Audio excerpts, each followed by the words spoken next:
ਦੀ ਸਾਂਝ ਸਭ ਤੋਂ ਪਹਿਲਾਂ ਆਖੋ ਜੀ ਵਾਹਿਗੁਰੂ ਜੀ ਕਾ ਖਾਲਸਾ ਵਾਹਿਗੁਰੂ ਜੀ ਕੀ ਫਤਿਹ।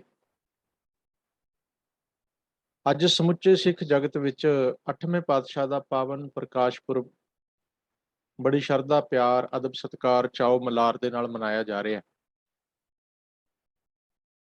8ਵੇਂ ਪਾਤਸ਼ਾਹ ਦਾ ਜੀਵਨ ਕੀ ਹੈ ਤੇ ਉਹਨਾਂ ਦੇ ਜੀਵਨ ਦੀ ਖਾਸੀਅਤ ਕੀ ਹੈ, ਵਿਲੱਖਣਤਾ ਕੀ ਹੈ, ਇਸ ਗੱਲ ਨੂੰ ਸਮਝਣਾ ਬੜਾ ਜ਼ਰੂਰੀ ਹੈ।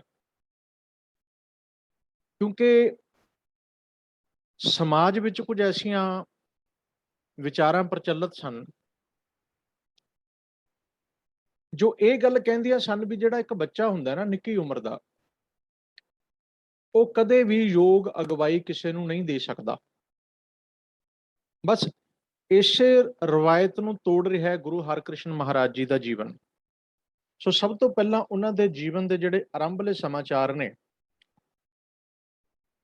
8ਵੇਂ ਪਾਤਸ਼ਾਹ ਦਾ ਸਰੀਰਕ ਜਾਮਾ ਧਾਰਨ ਕਰਨ ਦਾ ਜੋ ਸਮਾਂ ਹੈ,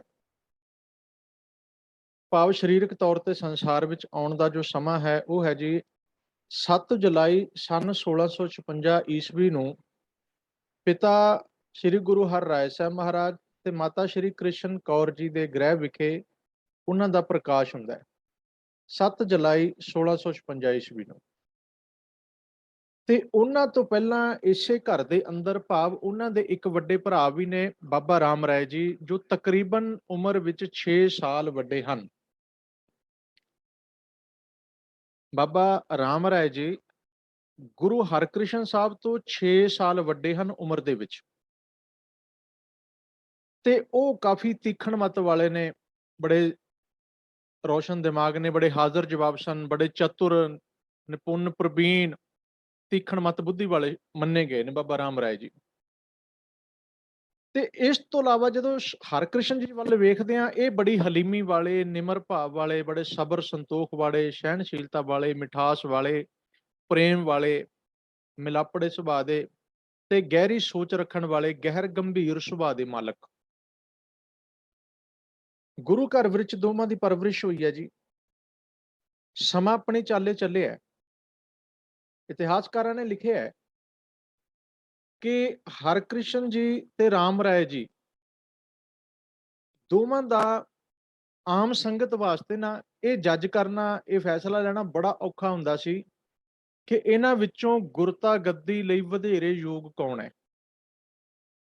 ਕੁਝ ਇਤਿਹਾਸਕ ਘਟਨਾਵਾਂ ਨੇ, ਸਾਖੀਆਂ ਨੇ, ਆਪਾਂ ਟੂਕ ਮਾਤਰ ਉਹਨਾਂ ਦੀ ਹੈਲਪ ਲਵਾਂਗੇ ਕਿਉਂਕਿ ਗੱਲ ਗੁਰ ਇਤਿਹਾਸ ਦੀ ਹੋ ਰਹੀ ਹੈ। ਤੇ ਉਹਦੇ ਵਿੱਚ ਜ਼ਿਕਰ ਆਉਂਦਾ ਵੀ ਪਾਤਸ਼ਾਹ 7ਵੇਂ ਸਤਿਗੁਰੂ ਸ੍ਰੀ ਗੁਰੂ ਹਰਿਰਾਏ ਸਾਹਿਬ ਜੀ ਹਮੇਸ਼ਾ ਇੱਕ ਗੱਲ ਕਿਹਾ ਕਰਦੇ ਸਨ ਵੀ ਦੋਵਾਂ ਦੇ ਅੰਦਰ ਦਾ ਟਿਕਾ ਵੇਖੋ।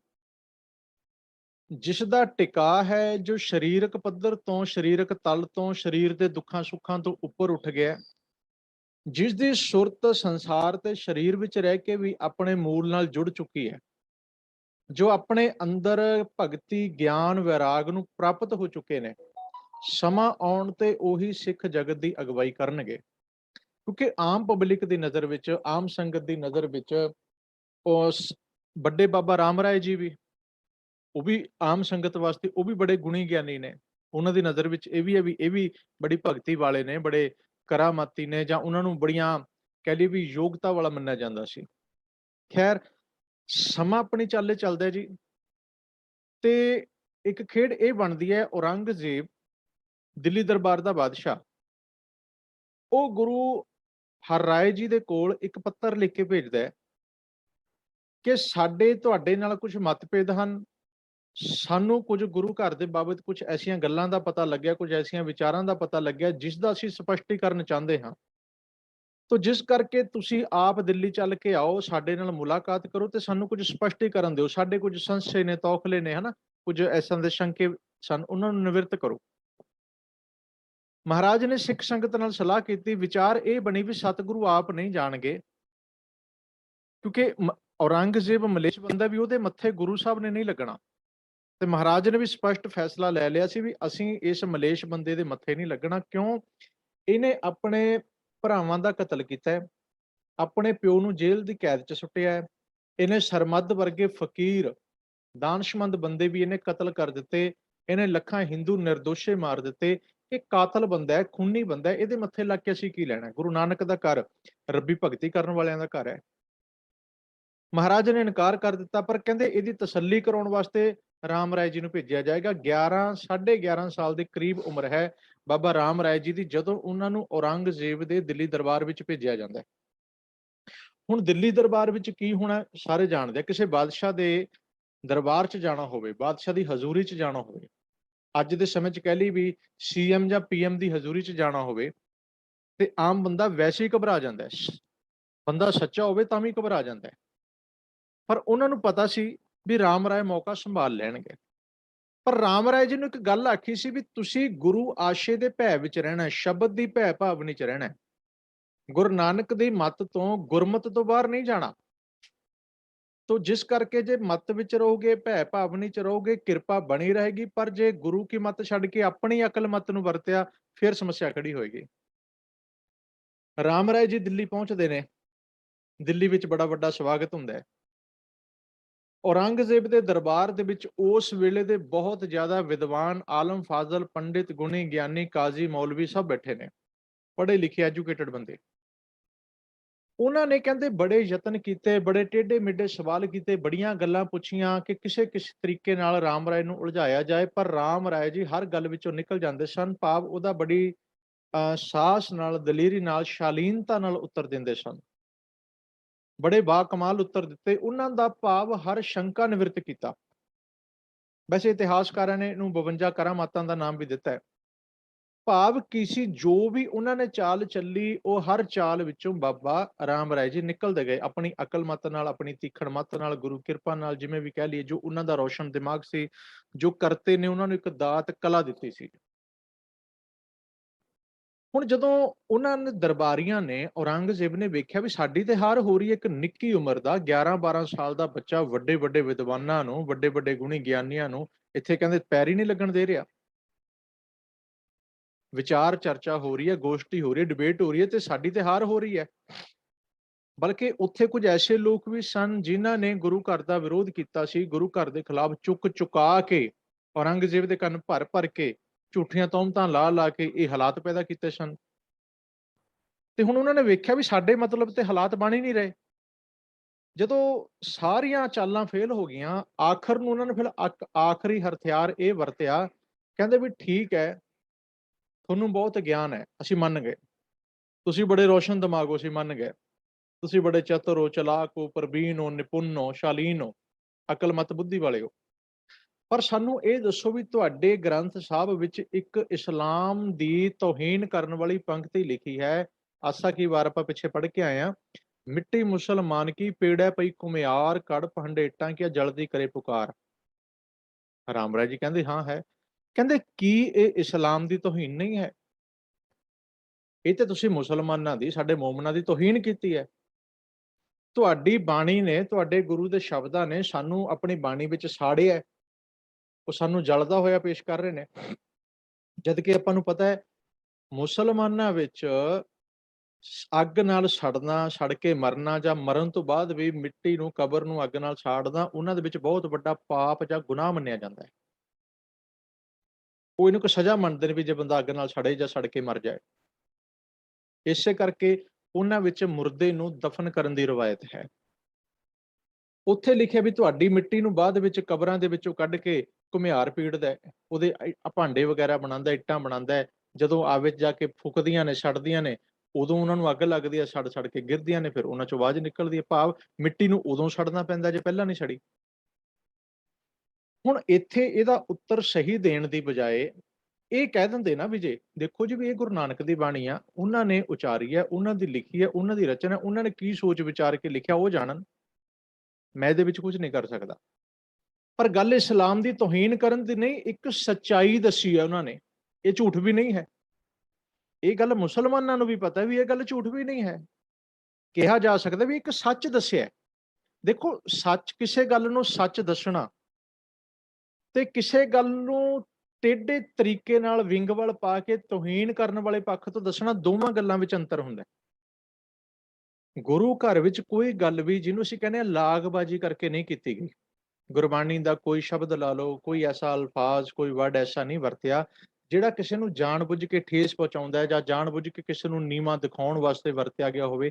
ਹਾਂ, ਸਮੇਂ ਦੀਆਂ ਸੱਚਾਈਆਂ ਗੁਰੂ ਸਾਹਿਬ ਨੇ ਬਿਆਨ ਕੀਤੀਆਂ ਨੇ, ਉਹ ਇੱਕ ਸੱਚਾਈ ਸੀ। ਉਹ ਸੱਚਾਈ ਮਹਾਰਾਜ ਸਾਹਮਣੇ ਲਿਆਏ। ਕਹਿੰਦੇ ਵੀ ਜਿਹੜੀ ਮੁਸਲਮਾਨ ਦੀ ਮਿੱਟੀ ਹੈ, ਪੀੜ ਹੈ ਪਈ ਘੁਮਿਆਰ, ਘੁਮਿਆਰ ਉਸ ਕਬਰ ਦੀ ਮਿੱਟੀ ਨੂੰ ਪੁੱਟਦਾ ਹੈ। ਜਦੋਂ ਕਈ ਮਹੀਨੇ ਸਾਲ ਲੰਘ ਜਾਂਦੇ ਨੇ, ਮਿੱਟੀ ਚੀਕਣੀ ਹੋ ਜਾਂਦੀ ਹੈ, ਉਹ ਮਿੱਟੀ ਦੇ ਭਾਂਡੇ ਵਧੀਆ ਬਣਦੇ ਨੇ।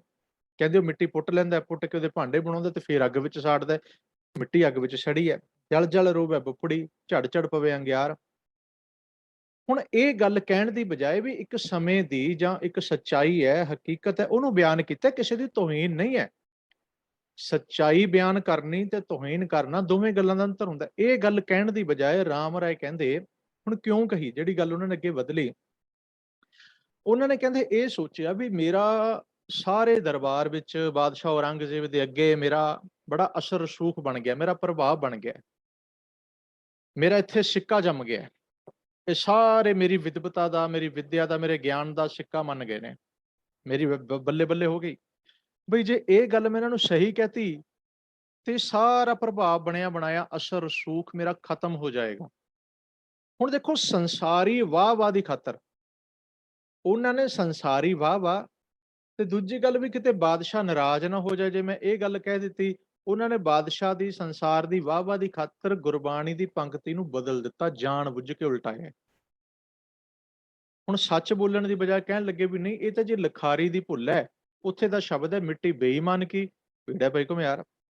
ਹੁਣ ਬੇਈਮਾਨ ਤੇ ਮੁਸਲਮਾਨ ਅੰਤਰ ਹੈ। ਮੁਸਲਮਾਨ ਇੱਕ ਪਾਰਟਿਕੂਲਰ ਇੱਕ ਧਰਮ ਦਾ, ਇੱਕ ਮਤ ਦੇ ਇਨਸਾਨ ਦਾ ਨਾਮ ਹੈ, ਕਿਸੇ ਮਜ਼ਹਬ ਨੂੰ ਮੰਨਣ ਵਾਲੇ ਦਾ ਨਾਮ ਹੈ।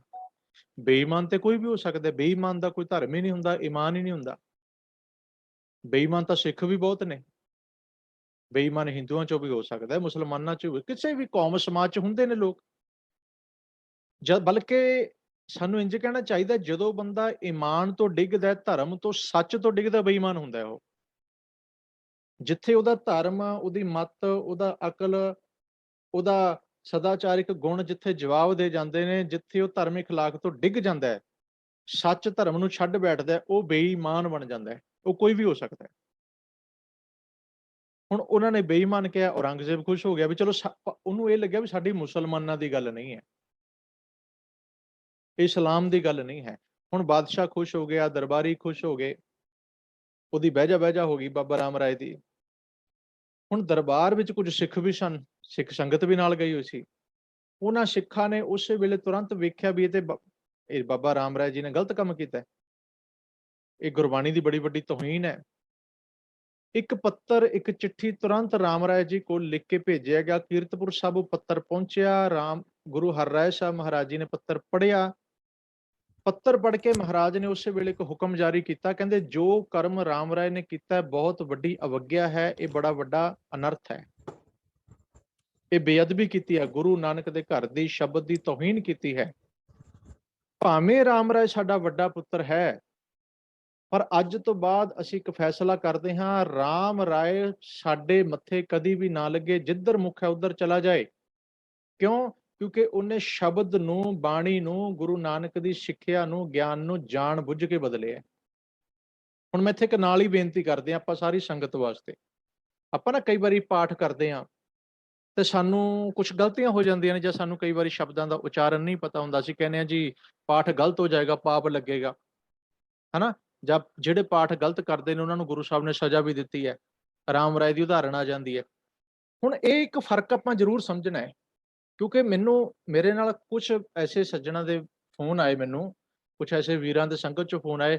ਉਹਨਾਂ ਨੂੰ ਜਦੋਂ ਗੱਲ ਕਰਨੀ ਵੀ ਭਾਈ ਸਾਹਿਬ ਬਾਣੀ ਪੜ੍ਹਦੇ ਹੋ, ਪਾਠ ਕਰਦੇ ਹੋ, ਪਹਿਲਾ ਸਟੈਪ ਤੇ ਚਲੋ ਸਾਡਾ ਬਾਣੀ ਪੜ੍ਹਨਾ, ਪਾਠ ਕਰ, ਉਹ ਕਹਿੰਦੇ ਜੀ ਨਹੀਂ ਜੀ ਅਸੀਂ ਤੇ ਪਹਿਲਾਂ ਕਰਦੇ ਸੀ ਪਾਠ, ਬਾਣੀ ਪੜ੍ਹਦੇ ਸੀ, ਹੁਣ ਛੱਡਤੀ। ਪੁੱਛਿਆ ਕਿਉਂ ਛੱਡਤੀ ਬਾਣੀ ਪੜ੍ਹਨੀ? ਕਹਿੰਦੇ ਇਸ ਕਰਕੇ ਛੱਡਤੀ ਵੀ ਫਿਰ ਪਾਠ ਸਾਨੂੰ ਸ਼ੁੱਧ ਨਹੀਂ ਕਰਨਾ ਆਉਂਦਾ, ਗਲਤੀਆਂ ਹੋ ਜਾਂਦੀਆਂ ਨੇ ਤੇ ਫਿਰ ਪਾਪ ਲੱਗਦਾ, ਵੀ ਅਸੀਂ ਕਿਉਂ ਪਾਪਾਂ ਦੇ ਭਾਗੀ ਬਣੀਏ ਬਾਣੀ ਪੜ੍ਹ ਕੇ। ਲਓ, ਹੁਣ ਸੋਚ ਵੇਖਣ ਵਾਲੀ ਵੀ ਬਾਣੀ ਪੜ੍ਹ ਕੇ, ਪਾਠ ਕਰਕੇ ਕੋਈ ਪਾਪਾਂ ਦਾ ਭਾਗੀ ਬਣਦਾ? ਕਿਉਂ? ਕਿਉਂਕਿ ਇੱਕ ਡਰ ਬਿਠਾ ਦਿੱਤਾ ਗਿਆ ਸਾਡੇ ਮਨ 'ਚ। ਇਹ ਡਰ ਉਹਨਾਂ ਲੋਕਾਂ ਨੇ ਪਾਇਆ ਜਿਹੜੇ ਇਹ ਚਾਹੁੰਦੇ ਸੀ ਵੀ ਸਿੱਖ ਗੁਰੂ ਗ੍ਰੰਥ ਦੀ ਬਾਣੀ ਦੇ ਨੇੜੇ ਨਾ ਹੋ ਜਾਣ, ਇਹ ਇਸ ਧੁਰ ਕੀ ਬਾਣੀ, ਖਸਮ ਕੀ ਬਾਣੀ ਤੋਂ ਦੂਰ ਹੀ ਰਹਿਣ, ਇਹਨਾਂ ਨੂੰ ਨੇੜੇ ਨਾ ਜਾਣ ਦਈਏ। ਜੇ ਬਾਣੀ ਪੜ੍ਹ ਗਏ, ਸੱਚ ਪੜ੍ਹ ਗਏ, ਗਿਆਨ ਲੈ ਗਏ, ਗਿਆਨਵਾਨ ਹੋ ਗਏ, ਤੇ ਇਹ ਤੇ ਇੱਕ ਕ੍ਰਾਂਤੀ ਲਿਆ ਦੇਣਗੇ, ਇਨਕਲਾਬ ਲਿਆ ਦੇਣਗੇ। ਸਾਨੂੰ ਗੁਰਬਾਣੀ ਤੋਂ ਦੂਰ ਰੱਖਣ ਲਈ ਐਸੀਆਂ ਮਨ ਘੜਤ ਕੁਝੀਆਂ ਗੱਲਾਂ ਕੀਤੀਆਂ ਗਏ ਜਿਨ੍ਹਾਂ ਦਾ ਸਾਡੇ ਮਨ 'ਚ ਡਰ ਬਿਠਾ ਦਿੱਤਾ ਗਿਆ। ਤੇ ਕੀ ਕਿਹਾ ਗਿਆ? ਸਤਿਕਾਰ, ਸਤਿਕਾਰ ਨਹੀਂ ਜੀ, ਗੁਰੂ ਗ੍ਰੰਥ ਸਾਹਿਬ ਦਾ ਸਤਿਕਾਰ ਕਰਨਾ ਚਾਹੀਦਾ ਹੈ, ਹੱਥ ਨਹੀਂ ਲਾਣੇ ਚਾਹੀਦੇ, ਨੇੜੇ ਨਹੀਂ ਜਾਣਾ ਚਾਹੀਦਾ, ਹਨਾ? ਜਾਂ ਜਦੋਂ ਵੀ ਜਾਣਾ ਨਹਾ ਕੇ ਜਾਓ, ਇਸ ਤਰ੍ਹਾਂ ਦੀਆਂ ਗੱਲਾਂ। ਹੁਣ ਆਮ ਬੰਦਾ ਜਿਹੜਾ ਹੁੰਦਾ ਨਾ, ਸੋਚੋ, ਉਹ ਸੋਚਦੇ ਵੀ ਮੈਂ ਤੇ ਅੱਜ ਕੰਮ ਕਾਰ ਤੋਂ ਆਇਆ, ਸ਼ਾਮ ਹੋ ਗਈ, ਮੈਂ ਸੋਚਿਆ ਸੀ ਗੁਰਦੁਆਰੇ ਜਾਵਾਂ, ਪਾਠ ਕਰਾਂਗਾ, ਬੈਠਾਂਗਾ, ਪਰ ਮੈਂ ਤਾਂ ਹੁਣ ਨਹਾਤਾ ਨਹੀਂ ਹੈ, ਹਨਾ? ਜਾਂ ਵੀ ਚਲੋ ਹੁਣ ਫਿਰ ਉਹ ਬੰਦਾ ਸੋਚਦਾ ਵੀ ਨਹੀਂ, ਮੈਨੂੰ ਤੇ ਪਾਪ ਲੱਗੇਗਾ, ਜੇ ਮੇਰੇ ਤੋਂ ਪਾਠ ਗਲਤ ਹੋ ਗਿਆ ਮੈਨੂੰ ਪਾਪ ਲੱਗੇਗਾ। ਉਹ ਕਹਿੰਦਾ ਵੀ ਫਿਰ ਇਸ ਤਰ੍ਹਾਂ ਕਰੋ ਭਾਈ, ਬਾਹਰੋਂ ਹੀ ਮੱਥਾ ਟੇਕ ਲਿਆ ਕਰੋ, ਨਾ ਬਾਣੀ ਦੇ ਨੇੜੇ ਜਾਓ, ਨਾ ਬਾਣੀ ਪੜ੍ਹੋ, ਦੂਰੋਂ ਮੱਥਾ ਟੇਕੋ ਤੇ ਆ ਜਾਓ। ਇਹ ਸਾਨੂੰ ਨੁਕਸਾਨ ਹੋਇਆ। ਰਾਮ ਰਾਏ ਦਾ ਬਾਣੀ ਬਦਲਣਾ ਤੇ ਸਾਡਾ ਪਾਠ ਦਾ ਗਲਤ ਉਚਾਰਨ ਹੋ ਜਾਣਾ, ਇਹਦੇ ਵਿੱਚ ਅੰਤਰ ਹੈ, ਕਿਉਂਕਿ ਰਾਮ ਰਾਏ ਦੀ ਭਾਵਨਾ ਗਲਤ ਅਰਥ ਕਰਨ ਕੇ ਪੜਨ ਦੀ ਹੈ। ਰਾਮ ਰਾਏ ਦੀ ਭਾਵਨਾ 'ਚ ਗਲਤੀ ਬੜੀ ਹੋਈ ਹੈ। ਬਾਬਾ ਰਾਮ ਰਾਏ ਨੇ ਜਾਣ ਬੁੱਝ ਕੇ ਗੁਰਬਾਣੀ ਦੇ ਸ਼ਬਦ ਨੂੰ ਬਦਲ ਦਿੱਤਾ, ਟੋਟਲੀ ਚੇਂਜ ਹੀ ਕਰ ਦਿੱਤਾ। ਜਦੋਂ ਅਸੀਂ ਪੜ੍ਹਦੇ ਹਾਂ ਗੁਰਬਾਣੀ, ਸਾਡੇ ਤੋਂ ਉਚਾਰਨ ਸਹੀ ਨਹੀਂ ਹੁੰਦਾ, ਮੰਨ ਲਓ ਹੁਣ ਸਾਨੂੰ ਨਹੀਂ ਪਤਾ ਕਿੱਥੇ ਬਿੰਦੀ ਲੱਗਣੀ ਹੈ, ਕਿੱਥੇ ਅੱਧਕ ਬੋਲਣਾ ਹੈ, ਕਿੱਥੇ ਹੁਸ਼ਿਆਰੀ ਔਂਕੜ ਬੋਲਣਾ, ਨਹੀਂ ਬੋਲਣਾ, ਹਨਾ? ਜਾਂ ਸਪੇਸ ਦਾ ਨਹੀਂ ਪਤਾ, ਵਿਸ਼ਰਾਮ ਕਿੱਥੇ ਦੇਣਾ ਹੈ। ਅਗਰ ਉਹ ਗਲਤੀ ਹੋ ਵੀ ਜਾਂਦੀ ਹੈ, ਉੱਥੇ ਆਪਾਂ ਇਹ ਵਿਚਾਰਨਾ ਹੈ ਪਿਆਰਿਓ ਕਿ ਭਾਈ ਆਪਾਂ ਨੂੰ ਪਤਾ ਨਹੀਂ ਹੈ ਉਸ ਗੱਲ ਦਾ, ਅਸੀਂ ਨਾ ਸਮਝ ਹਾਂ, ਅਗਿਆਨੀ ਆ, ਕਪਟੀ ਨਹੀਂ ਆ। ਅਗਿਆਨੀ ਹੋਣਾ, ਨਾ ਸਮਝ ਹੋਣਾ ਤੇ ਕਪਟੀ ਹੋਣਾ, ਇਹਦੇ ਵਿੱਚ ਅੰਤਰ ਹੁੰਦਾ ਹੈ। ਅਗਿਆਨੀ ਹੋਣਾ ਪਾਪ ਨਹੀਂ ਹੁੰਦਾ, ਨਾ ਸਮਝ ਹੋਣਾ ਪਾਪ ਨਹੀਂ ਹੈ। ਕਪਟੀ ਹੋਣਾ, ਬੇਈਮਾਨ ਹੋਣਾ ਪਾਪ ਹੈ, ਜਾਣਬੁੱਝ ਕੇ ਗਲਤੀ ਕਰਨੀ ਪਾਪ ਹੁੰਦਾ ਹੈ। ਹੁਣ ਰਾਮ ਰਾਏ ਜੀ ਨੇ ਜਾਣਬੁੱਝ ਕੇ ਬਾਣੀ ਨੂੰ ਬਦਲ ਕੇ ਪੜ੍ਹਿਆ, ਉਲਟਾ ਕੇ ਪੜ੍ਹਿਆ, ਤੇ ਸਾਡੇ ਤੋਂ ਜਦੋਂ ਬਾਣੀ ਮੰਨ ਵੀ ਲਈਏ, ਚਲੋ ਗਲਤ ਉਚਾਰਨ ਹੋ ਜਾਂਦਾ, ਸਾਡੀ ਭਾਵਨਾ ਗਲਤ ਉਚਾਰਨ ਦੀ ਹੁੰਦੀ ਨਹੀਂ, ਪਰ ਸਾਨੂੰ ਨਾ ਸਮਝੀ ਹੁੰਦੀ ਹੈ, ਉਸ ਬਾਬਤ ਪੂਰੀ ਸੋਝੀ ਨਹੀਂ ਹੁੰਦੀ, ਜਿਸ ਕਰਕੇ ਉਚਾਰਨ ਗਲਤ ਹੋ ਜਾਂਦਾ ਹੈ। ਤੇ ਗੁਰਬਾਣੀ ਨੇ ਇੱਕ ਪੰਕਤੀ ਦੇ ਕੇ ਸਾਡਾ ਮਸਲਾ ਹੱਲ ਕਰ ਦਿੱਤਾ। ਕਹਿੰਦੇ ਜੇ ਬਾਹਰੋਂ ਭੁੱਲ ਚੁੱਕ ਬੋਲਦੇ ਭੀ ਖਰੇ ਹਰ ਭਾਣੇ। ਇਹ ਆਸਾ ਕੀ ਵਾਰ ਦੇ ਛੰਤਾਂ 'ਚ ਆਏਗਾ। ਜਦੋਂ ਕੋਈ ਸਿੱਖ ਬਾਹਰੋਂ ਭੁੱਲ ਚੁੱਕ ਹੋ ਜਾਏ ਨਾ, ਭਾਵ ਬਾਹਰੋਂ ਦਾ ਅਰਥ ਹੈ ਵੀ ਸਾਡੀ ਭਾਵਨਾ ਭੁੱਲ ਚੁੱਕ ਕਰਨ ਦੀ ਨਹੀਂ, ਪਰ ਹੋ ਗਈ, ਉਚਾਰਨ ਗਲਤ ਹੋ ਗਿਆ, ਬਿੰਦੀ ਨਹੀਂ ਲੱਗੀ, ਟਿੱਪੀ ਨਹੀਂ ਲੱਗੀ, ਅੱਧਕ ਨਹੀਂ ਲੱਗਿਆ, ਅਰਥ ਦਾ ਸਹੀ ਪਤਾ ਨਹੀਂ ਲੱਗਿਆ, ਭਾਵਨਾ ਸਹੀ ਸੀ ਪਰ ਬੋਲਿਆ ਸਹੀ ਨਹੀਂ ਗਿਆ, ਤਾਂ ਮਹਾਰਾਜ ਕਹਿੰਦੇ ਉਹ ਵੀ ਖਰੇ ਹੀ ਮੰਨੇ ਜਾਂਦੇ ਨੇ, ਉਹ ਵੀ ਪਾਸੇ ਹੋ ਜਾਂਦੇ ਨੇ, ਉਹਨਾਂ ਦੇ ਉਚਾਰਨ ਤੇ ਵੀ ਓਕੇ ਹੋ ਜਾਂਦੀ ਹੈ ਵੀ ਕੋਈ ਨਹੀਂ ਠੀਕ ਹੈ। ਜਿਵੇਂ ਮੈਂ ਇੱਕ ਅਕਸਰ ਉਦਾਹਰਨ ਦਿੰਦਾ ਹੁੰਦਾ, ਆਪਾਂ ਸ਼ਾਇਦ ਪਿਛਲੇ ਦਿਨ ਵਿਚਾਰੀ ਵੀ ਸੀ, ਇੱਕ ਨਿੱਕਾ ਬੱਚਾ ਜਦੋਂ ਬੋਲਣਾ ਸਿੱਖਦਾ ਨਾ, ਤੋਤਲਾ ਬੋਲਦਾ ਹੁੰਦਾ। ਅਸੀਂ ਕਹਿੰਦੇ ਕਿ ਪਾਪਾ, ਉਹ ਕਹਿੰਦਾ ਤਾਤਾ, ਉਹ ਤਾਂ ਪਾਪਾ ਨਹੀਂ ਬੋਲ ਹੁੰਦਾ। ਹੁਣ ਉਹ ਤਾਤਾ ਕਹਿ ਰਿਹਾ, ਜੇ ਤੇ ਅਸੀਂ ਅੱਖਰਾਂ ਵੱਲ, ਅਲਫਾਜ਼ਾਂ ਵੱਲ ਜਾਈਏ ਫਿਰ ਤੋਂ ਗਲਤ ਬੋਲ ਰਿਹਾ, ਪਰ ਉਹਦੀ ਭਾਵਨਾ ਗਲਤ ਨਹੀਂ, ਉਹ ਆਪਣੇ ਵੱਲੋਂ ਪਾਪਾ ਕਹਿ ਰਿਹਾ ਹੈ, ਪਰ ਉਹਦੇ ਕੋਲ ਹਲੇ ਪੂਰੇ ਸ਼ਬਦ ਨਹੀਂ, ਉਹਦੀ ਜ਼ੁਬਾਨ ਸਾਥ ਨਹੀਂ ਦੇ ਰਹੀ, ਉਹਦੇ ਮੁਖ ਤੋਂ ਤਾਤਾ ਨਿਕਲਦਾ ਹੈ, ਬਲਕਿ ਸਾਨੂੰ ਤਾਤਾ ਸੁਣ ਕੇ ਖੁਸ਼ੀ ਹੁੰਦੀ ਹੈ। ਅਸੀਂ ਬਾਰ-ਬਾਰ ਕਹਾਉਂਦੇ ਹਾਂ ਬੋਲ, ਮਾਂ ਬੋਲ ਬੋਲੇਗਾ ਤਾਂ, ਨਾਨੀ ਬੋਲ ਬੋਲੇਗਾ ਈ, ਮਤਲਬ ਜੋ ਵੀ ਬੱਚੇ ਆਪਾਂ ਨੂੰ ਪਤਾ ਹੀ ਹੈ ਕਿਸ ਤਰ੍ਹਾਂ ਕਰਦੇ ਨੇ। ਤੇ ਅਸੀਂ ਖੁਸ਼ ਹੁੰਦੇ ਹਾਂ, ਨਾਰਾਜ਼ ਨਹੀਂ ਹੁੰਦੇ, ਅਸੀਂ ਖੁਸ਼ੀ ਜ਼ਾਹਿਰ ਕਰਦੇ ਹਾਂ। ਕਿਉਂ? ਕਿਉਂਕਿ ਸਾਨੂੰ ਪਤਾ ਵੀ ਅੰਦਰੋਂ ਭੋਲਾ ਹੈ, ਅੰਦਰੋਂ ਕਪਟੀ ਨਹੀਂ ਹੈ, ਨਾ ਸਮਝ ਜ਼ਰੂਰ ਹੈ ਪਰ ਕਪਟੀ ਨਹੀਂ ਹੈ।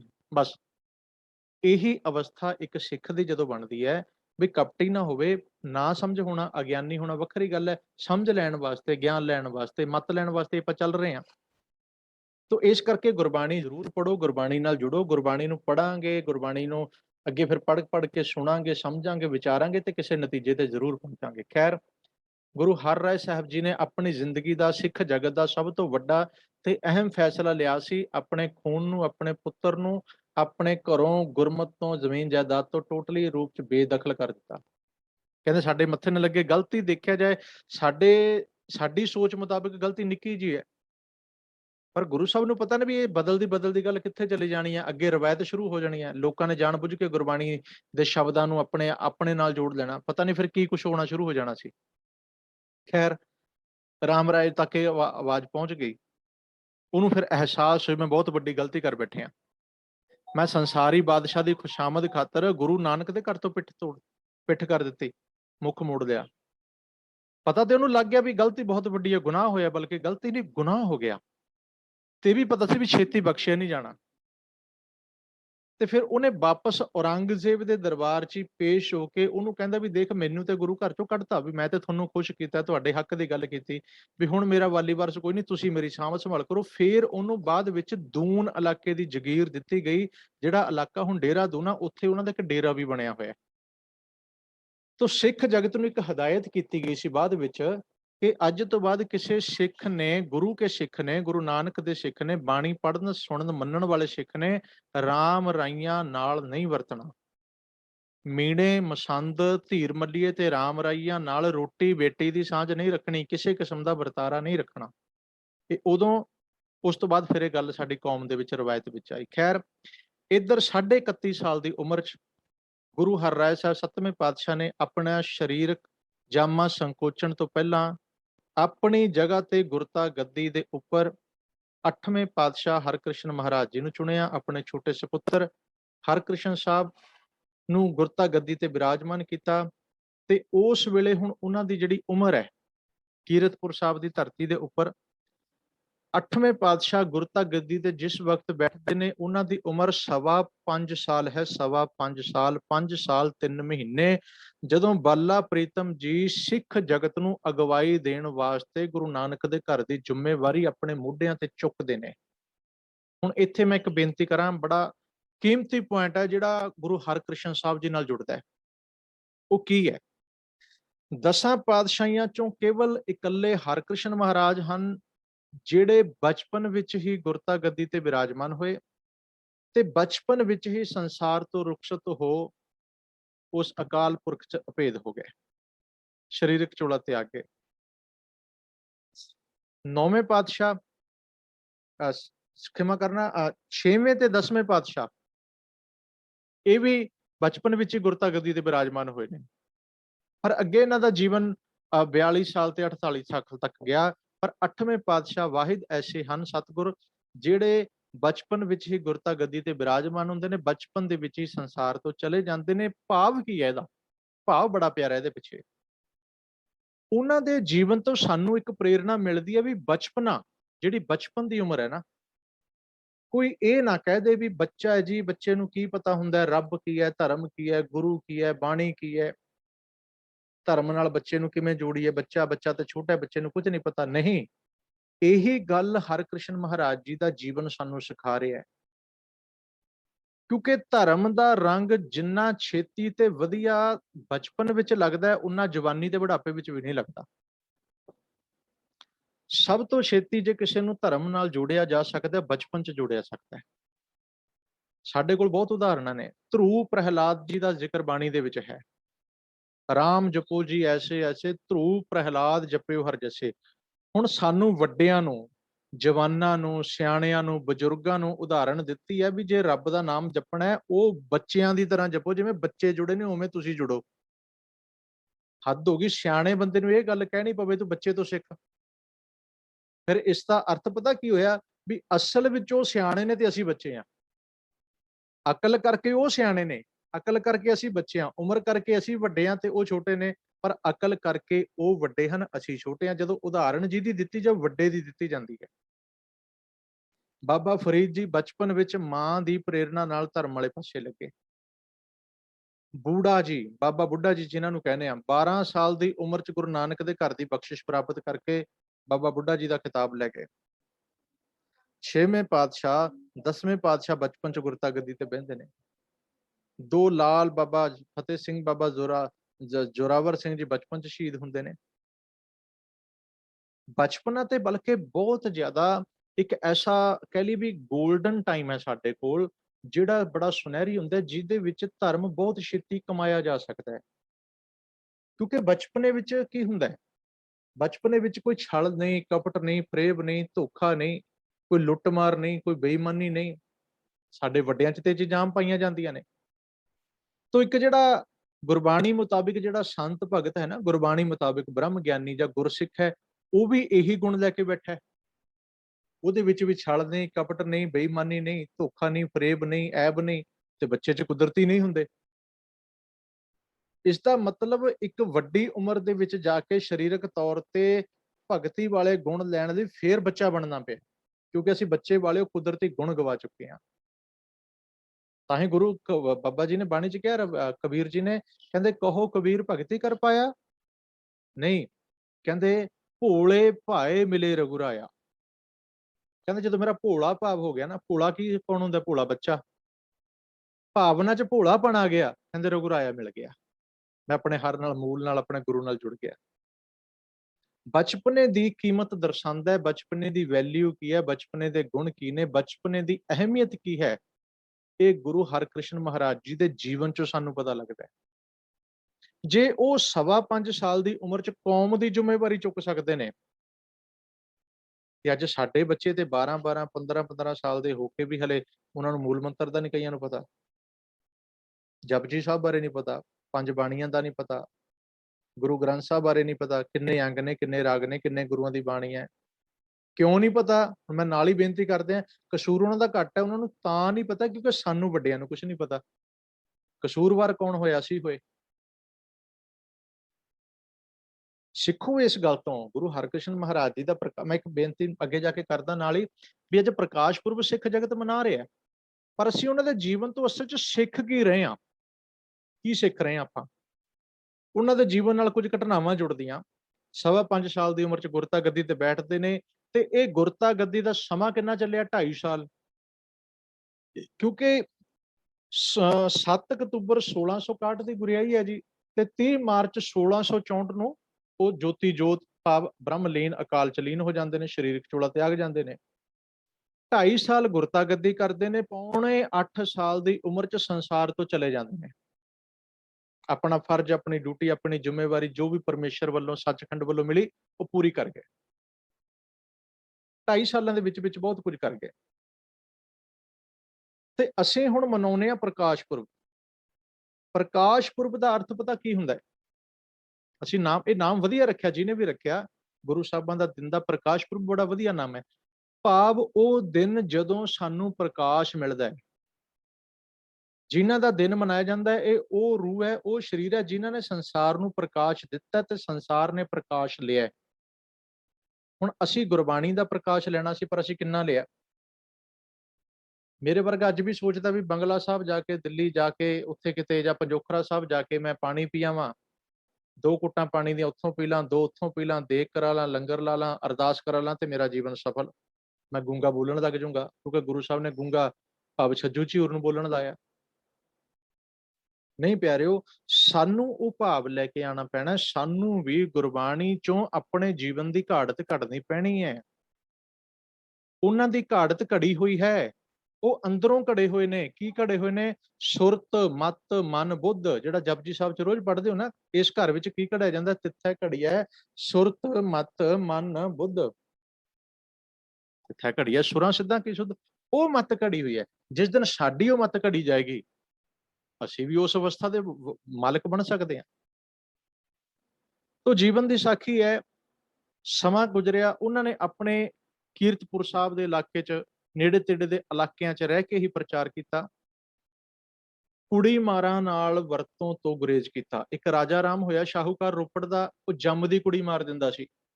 ਉਸ ਇਲਾਕੇ 'ਚ ਹੋਰ ਇਹ ਰਵਾਇਤ ਬੜੀ ਪ੍ਰਚਲਿਤ ਸੀ। ਤੇ ਇਹ ਮੱਥਾ ਟੇਕਣਾ ਹੈ, ਗੁਰੂ ਸਾਹਿਬ ਨੇ ਰੋਕਤਾ, ਕਹਿੰਦੇ ਇਹਨੂੰ ਪਰੇ ਰੋਕ ਦੋ, ਅੰਦਰ ਨਾ ਆਵੇ, ਮੱਥੇ ਨਾ ਲੱਗੇ। ਪੁੱਛਿਆ ਕਿਉਂ? ਕਹਿੰਦੇ ਵੀ ਤੂੰ ਆਹ ਕੰਮ ਕਰਦਾ ਹੈ। ਇਹਨੂੰ ਅਹਿਸਾਸ ਹੋਇਆ, ਗਲਤੀ ਦੀ ਖਿਮਾ ਮੰਗੀ। ਕਹਿੰਦਾ ਮਹਾਰਾਜ ਬਹੁਤ ਵੱਡਾ ਗੁਨਾਹ। ਮਹਾਰਾਜ ਕਹਿੰਦੇ ਐਸਾ ਕਿਉਂ ਕਰਦੇ ਹੋ? ਕਹਿੰਦੇ ਬਸ ਜੀ ਚੱਲਿਆਂ ਦੇ ਕੁੜੀਆਂ ਬਰਦਾਸ਼ਤ ਨਹੀਂ ਸੀ ਹੁੰਦੀਆਂ। ਮੈਂ ਬੇਨਤੀ ਕਰਦੇ ਹਾਂ, ਅਸੀਂ ਤਰੱਕੀ ਕੀਤੀ ਆ ਉਸ ਚੀਜ਼ ਚੋਂ, ਅਸੀਂ ਬਹੁਤ ਅੱਗੇ ਵਧ ਗਏ ਹਾਂ। ਇਹ ਪੱਖ ਤੋਂ ਅਸੀਂ ਅੱਗੇ ਵਧੇ। ਕਿਵੇਂ? ਉਹ ਜੰਮਦੀਆਂ ਕੁੜੀਆਂ ਮਾਰਦੇ ਸੀ, ਅੱਜ ਅਲਟਰਾਸਾਊਂਡ ਕਰਵਾ ਕੇ, ਭਰੂਣ ਟੈਸਟ ਕਰਵਾ ਕੇ ਜੰਮਣ ਤੋਂ ਪਹਿਲਾਂ ਮਾਰੀਆਂ ਜਾਂਦੀਆਂ ਨੇ। ਅਸੀਂ ਇੱਥੇ ਪਹੁੰਚੇ ਹਾਂ। ਅਸੀਂ ਇੱਧਰ ਨੂੰ ਤਰੱਕੀ ਕਰੀ ਜਾਂਦੇ ਹਾਂ, ਉੱਧਰ ਨੂੰ ਨਹੀਂ ਕੀਤੀ, ਉੱਪਰ ਨੂੰ, ਥੱਲੇ ਨੂੰ ਤਰੱਕੀ ਕਰ ਗਏ ਅਸੀਂ। ਅੱਜ ਬਹੁਤ ਥਾਂ ਤੇ ਕੁਝ ਹੋ ਰਿਹਾ, ਜਿੱਥੇ ਜਿੱਥੇ ਹੋ ਰਿਹਾ। ਗੁਰੂ ਸਾਹਿਬ ਨੇ ਮਨਾ ਕਰਤਾ ਸੀ, ਕਹਿੰਦੇ ਗੁਰੂ ਕਰਨਾ ਹੈ ਉਹ ਮੱਥਾ ਨਹੀਂ ਟੇਕਣਾ, ਅੰਦਰ ਨਹੀਂ ਵੜਨਾ, ਬਾਹਰ ਹੀ, ਬਾਹਰੋਂ ਮੋੜਤਾ ਸੀ ਉਹਨੂੰ। ਤੇ ਉਹ ਹੈਰਾਨ ਹੋ ਗਿਆ ਵੀ ਕਮਾਲ ਹੈ, ਗੁਰੂ ਘਰ ਤੋਂ ਬਿਨਾਂ ਤਾਂ ਸਾਡਾ ਪਾਰ ਉਤਾਰਾ ਹੀ ਨਹੀਂ ਹੋਣਾ। ਫਿਰ ਉਹਨੂੰ ਗਲਤੀ ਦਾ ਅਹਿਸਾਸ ਹੋਇਆ, ਪਤਾ ਲੱਗਾ, ਫਿਰ ਖਿਮਾ ਮੰਗੀ। ਕਹਿੰਦਾ ਵੀ ਅੱਜ ਤੋਂ ਬਾਅਦ ਗੁਨਾਹ ਨਹੀਂ ਕਰਦਾ। ਉਹ ਤੋਂ ਇਲਾਵਾ ਤੰਬਾਕੂ ਵਰਜਣਾ, ਤੰਬਾਕੂ ਤੋਂ ਵਰਜਿਆ। ਕੇਸਾਂ ਦੀ ਪਾਲਣਾ ਕਰਨ ਦੀ ਹਦਾਇਤ ਮਹਾਰਾਜ ਨੇ ਕੀਤੀ। ਆਪਣੇ ਇਲਾਕੇ 'ਚ ਬਾਗ ਲਗਵਾਏ। ਸਿੱਖ ਜਗਤ ਨੂੰ ਗੁਰਬਾਣੀ ਸ਼ਬਦ ਨਾਲ ਜੋੜਿਆ।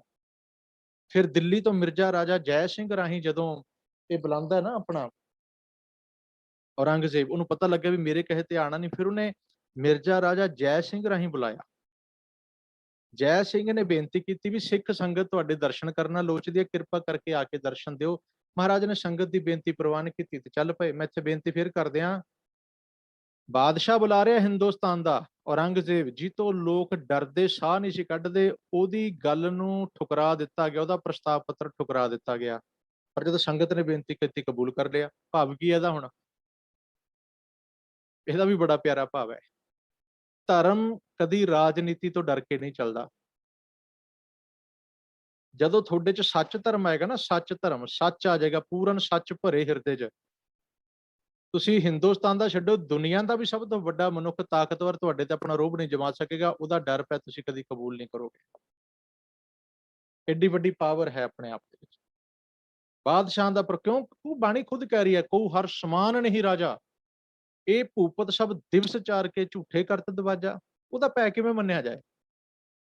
ਔਰ ਕਮਾਲ ਦੀ ਗੱਲ ਹੈ, ਨਿੱਕੀ ਉਮਰ ਦੇ ਵਿੱਚ ਪਾਤਸ਼ਾਹ 7.5 ਵਰਿਆਂ ਦੇ ਨੇ ਤੇ ਔਰੰਗਜ਼ੇਬ ਦੀ ਉਮਰ ਉਸ ਵੇਲੇ ਲਾ ਲਓ ਕਿੰਨੀ ਹੋ ਗਈ, 60-70 ਵਰਿਆਂ ਦਾ ਘੱਟੋ ਘੱਟ ਸੀਗਾ ਉਹ। ਕੋਈ ਪ੍ਰਭਾਵ ਨਹੀਂ ਕਬੂਲਿਆ, ਕੋਈ ਡਰ ਨਹੀਂ ਮੰਨਿਆ ਉਹਦਾ, ਕੋਈ ਈਨ ਨਹੀਂ ਮੰਨੀ ਉਹਦੀ।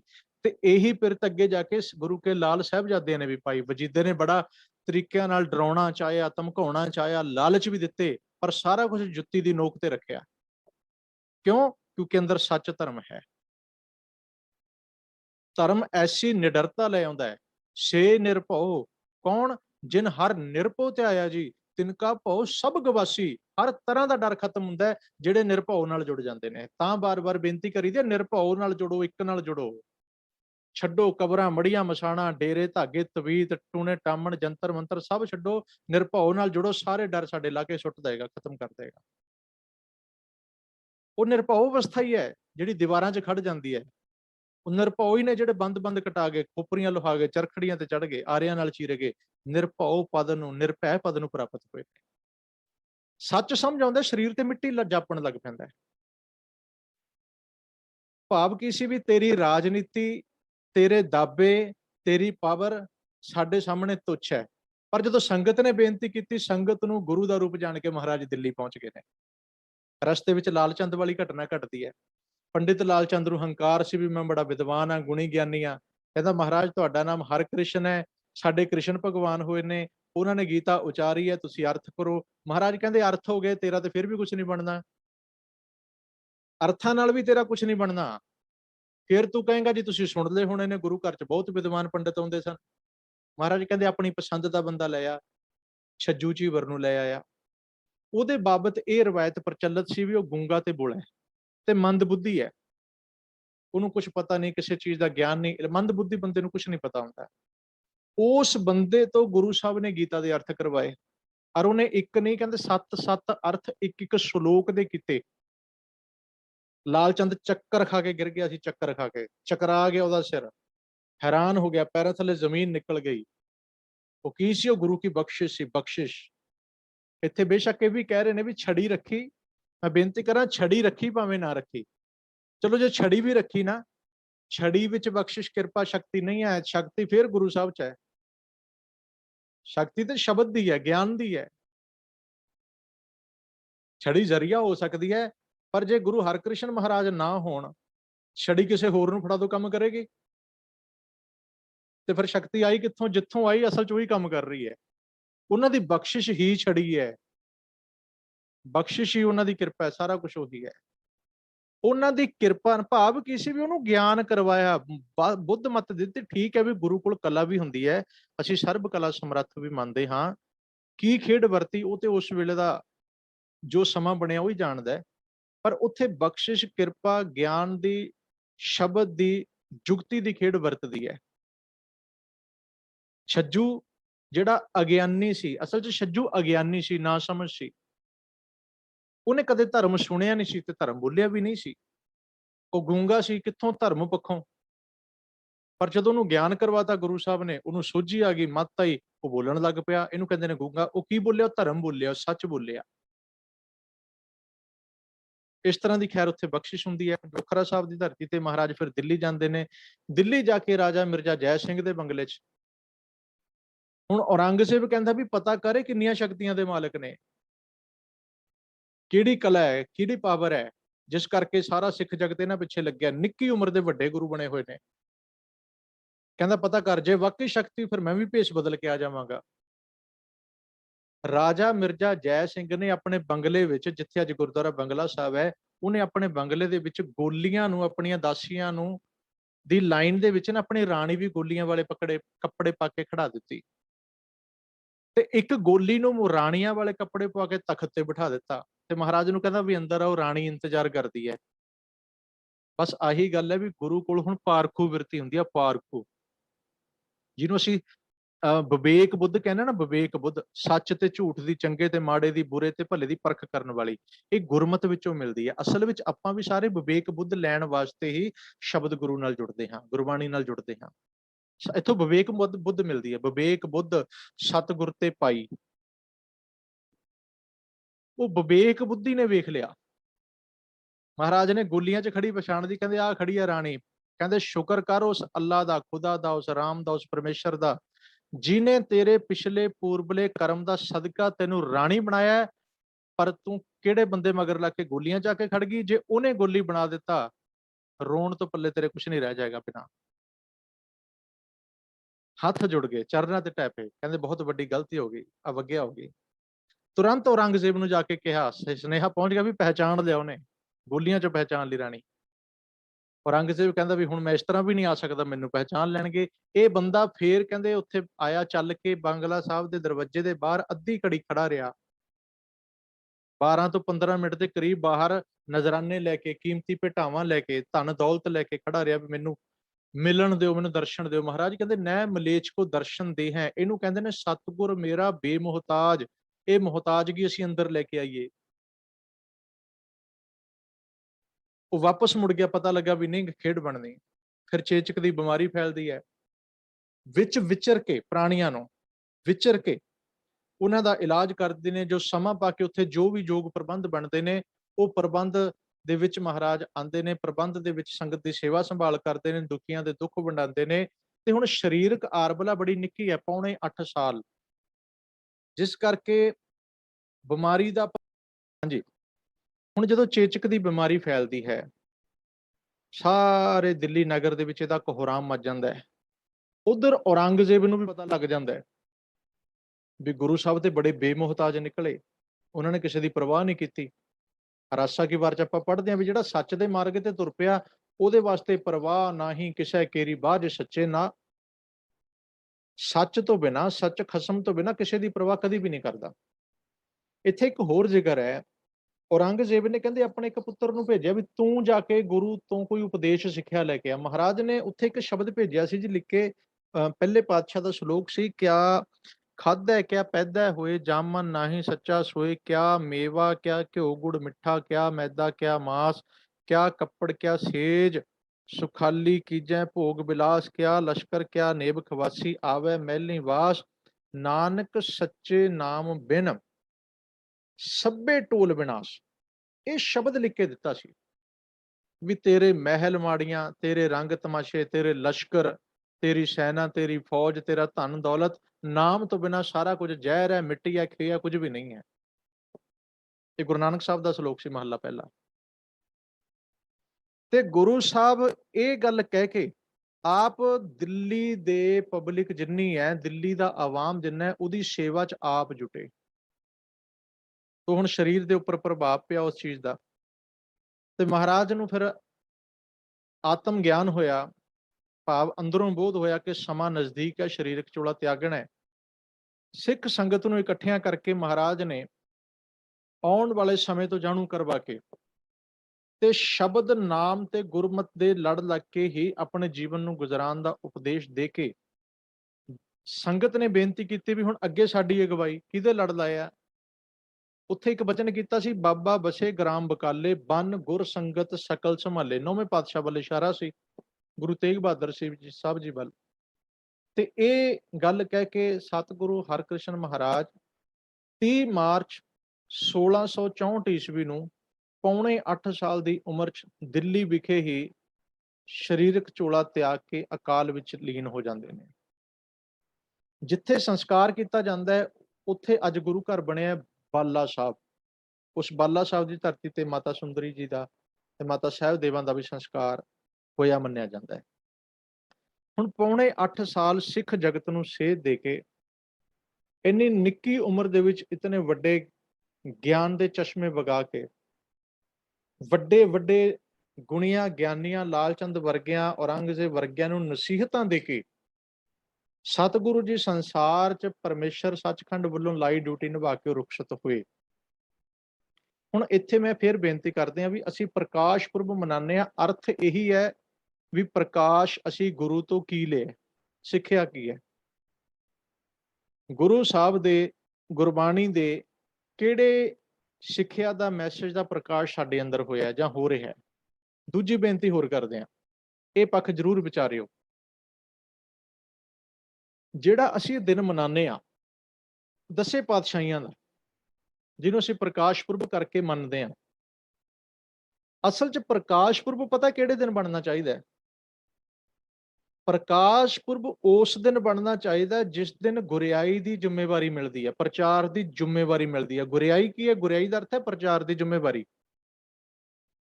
ਕਿਉਂਕਿ ਉਹ ਤੋਂ ਪਹਿਲਾਂ ਉਹ ਇੱਕ ਆਮ ਇਨਸਾਨ, ਆਮ ਸਿੱਖ ਹੋ ਸਕਦੇ ਨੇ। ਲਹਿਣਾ ਜੀ ਦਾ ਜਨਮ ਹੁੰਦਾ 1504 ਨੂੰ ਮੱਤੇ ਦੀ ਸਰਾਂ 'ਚ। ਅਸੀਂ ਮਨਾਉਂਦੇ ਹਾਂ ਗੁਰੂ ਅੰਗਦ ਦੇਵ ਜੀ ਦਾ ਪ੍ਰਕਾਸ਼ ਪੁਰਬ ਸੇਮ ਡੇ ਤੇ। ਸਾਨੂੰ ਮਨਾਉਣਾ ਚਾਹੀਦਾ ਜਿਸ ਦਿਨ ਉਹ ਗੁਰੂ ਅੰਗਦ ਦੇ ਰੂਪ 'ਚ ਲਹਿਣਾ ਜੀ ਪ੍ਰਵਾਨ ਹੋਏ, ਲਹਿਣੇ ਤੋਂ ਗੁਰੂ ਅੰਗਦ ਦੇਵ ਬਣੇ। ਅਸਲ 'ਚ ਉਹ ਉਹਨਾਂ ਦਾ ਪ੍ਰਕਾਸ਼ ਦਿਵਸ ਹੈ, ਜਿਹਨੂੰ ਗੁਰਿਆਈ ਦਿਵਸ ਕਹਿੰਦੇ। ਉਹ ਪ੍ਰਕਾਸ਼ ਹੋਣਾ ਚਾਹੀਦਾ ਹੈ। ਜਦੋਂ ਉਹਨਾਂ ਦੇ ਹਿਰਦੇ 'ਚ ਪੂਰਨ ਰੂਪ 'ਚ ਪ੍ਰਕਾਸ਼ ਹੋ ਗਿਆ ਤੇ ਉਹ ਅੱਗੇ ਪ੍ਰਕਾਸ਼ ਵੰਡਣ ਦੇ ਸਮਰੱਥ ਹੋ ਗਏ, ਉਹ ਦਿਨ ਪ੍ਰਕਾਸ਼ ਪੁਰਬ ਚਾਹੀਦਾ ਸੀ।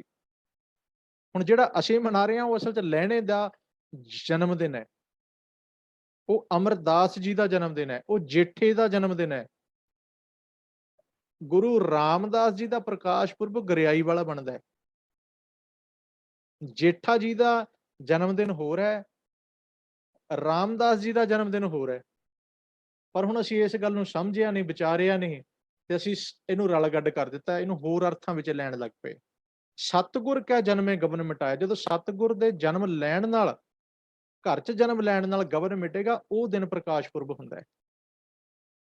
ਤੋ ਚਲੋ, ਇਹ ਇੱਕ ਵਿਸ਼ਾ ਤੁਹਾਡੇ ਧਿਆਨ ਗੋਚਰੇ ਲੈ ਕੇ ਆਉਂਦਾ ਹੈ, ਇਹਦੇ ਤੇ ਵਿਚਾਰ ਕਰਨੀ ਆਪਾਂ ਨੇ। ਤੇ ਚਲੋ, ਜਦੋਂ ਸਾਨੂੰ ਸਮਝ ਵੀ ਆ ਜਾਏ, ਇੱਕ ਤਾਂ ਹੋ ਗਿਆ ਵੀ ਹੁਣ ਅਸੀਂ ਸੁਣ ਲਿਆ, ਹੁਣ ਸੁਣੇ ਹੋਏ ਤੱਕ ਸੀਮਿਤ ਨਹੀਂ ਰਹਿਣਾ, ਇਹਨੂੰ ਅੱਗੇ ਤੁਸੀਂ ਆਪ ਇਹਦਾ ਮੰਥਨ ਕਰਨਾ ਹੈ, ਆਪ ਵਿਚਾਰ ਕਰਨੀ ਹੈ ਵੀ ਗੱਲ ਸਹੀ ਹੈ ਜਾਂ ਨਹੀਂ। ਜੇ ਗਲਤ ਹੋਵਾਂ ਤੇ ਤੁਸੀਂ ਮੈਨੂੰ ਦੱਸ ਸਕਦੇ ਹੋ, ਮੈਂ ਉਹ ਗਲਤੀ ਕਬੂਲ ਕਰ ਲਾਂਗਾ। ਹੋ ਸਕਦਾ ਤੁਹਾਡੇ 'ਚ ਕਿਸੇ ਹੋਰ ਨੂੰ ਕੋਈ ਚੰਗੀ ਵਿਚਾਰ ਤੁਹਾਡੇ ਕੋਲ ਹੋਵੇ, ਉਹ ਜ਼ਰੂਰ ਸਾਂਝੀ ਕਰਿਓ। ਠੀਕ ਹੈ ਜੀ। ਤੋ ਅੱਜ ਉਹਨਾਂ ਦਾ ਪ੍ਰਕਾਸ਼ ਦਿਵਸ, ਚਲੋ ਸਰੀਰਕ ਵਾਲਾ ਹੀ ਮੰਨ ਲਈਏ, ਜੋਤ ਵਾਲਾ ਵੀ ਉਹਨਾਂ ਦਾ ਆ ਜਾਣਾ ਹੈ। ਸਾਰਾ ਸਾਲ 'ਚ ਗੁਰੂ ਸਾਹਿਬ ਦੇ 30 ਪ੍ਰਕਾਸ਼ ਪੁਰਬ ਤਕਰੀਬਨ ਆਉਂਦੇ ਨੇ, ਗੁਰਪੁਰਬ ਆਉਂਦੇ ਨੇ 30। ਤੇ ਇਹਨਾਂ ਦਾ ਅਰਥ ਇਹ ਵੀ ਅਸੀਂ ਆਪਣੇ ਹਿਰਦੇ 'ਚ, ਮਨ 'ਚ, ਆਤਮਾ 'ਚ ਕੋਈ ਪ੍ਰਕਾਸ਼ ਲਈਏ, ਕੋਈ ਚਾਨਣ ਦਈਏ, ਭਾਵ ਕੋਈ ਗੁਰਮਤਿ ਦੀ ਸਿੱਖਿਆ ਆਪਣੇ ਅੰਦਰ ਲੈ ਆਈਏ, ਸਾਡੇ ਅੰਦਰ ਪ੍ਰਕਾਸ਼ ਹੋ ਜਾਏ। ਗਿਆਨ ਅੰਜਨ ਗੁਰ ਦੀਆ, ਅਗਿਆਨ ਅੰਧੇਰ ਵਿਨਾਸ਼। ਐਸਾ ਚਾਨਣ, ਐਸਾ ਗਿਆਨ ਸਾਡੇ ਮਨ 'ਚ ਪ੍ਰਕਾਸ਼ ਹੋ ਜਾਏ ਜਿਸ ਦੇ ਨਾਲ ਸਾਡਾ ਅਗਿਆਨਤਾ ਦਾ ਹਨੇਰਾ ਦੂਰ ਹੋ ਜਾਏ। ਫੇਰ ਸਾਡੇ ਇਹ ਦਿਨ ਮਨਾਉਣੇ ਸਾਰਥਿਕ ਰੂਪ ਵਿੱਚ ਸਫਲ ਹੁੰਦੇ ਹਨ। ਸੋ ਸਤਿਗੁਰ ਦਇਆ ਕਰਨ, ਕਿਰਪਾ ਕਰਨ, ਸਾਡੀ ਭਾਵਨਾ ਨੂੰ ਫਲੀਭੂਤ ਕਰਨ। ਅਸੀਂ ਗੁਰਬਾਣੀ ਨੂੰ ਪੜ੍ਹੀਏ, ਸੁਣੀਏ, ਸਮਝੀਏ, ਵਿਚਾਰੀਏ ਤੇ ਚੱਲੀਏ, ਤੇ ਚੱਲ ਕੇ ਗੁਰੂ ਤੱਕ ਪਹੁੰਚੀਏ, ਤੇ ਸਾਡਾ ਜੀਵਨ ਫਿਰ ਲੋਕ ਸੁਖੀ ਪਰਲੋਕ ਸੁਹੇਲੇ ਹੋ ਜਾਏ। ਸਾਰਿਆਂ ਦਾ ਧੰਨਵਾਦ ਜੀ। ਗੁਰਪੁਰਬ ਦੀ ਵਿਚਾਰ ਆਪਾਂ ਸਰਵਣ ਕੀਤੀ ਹੈ। ਤੋ ਬਾਕੀ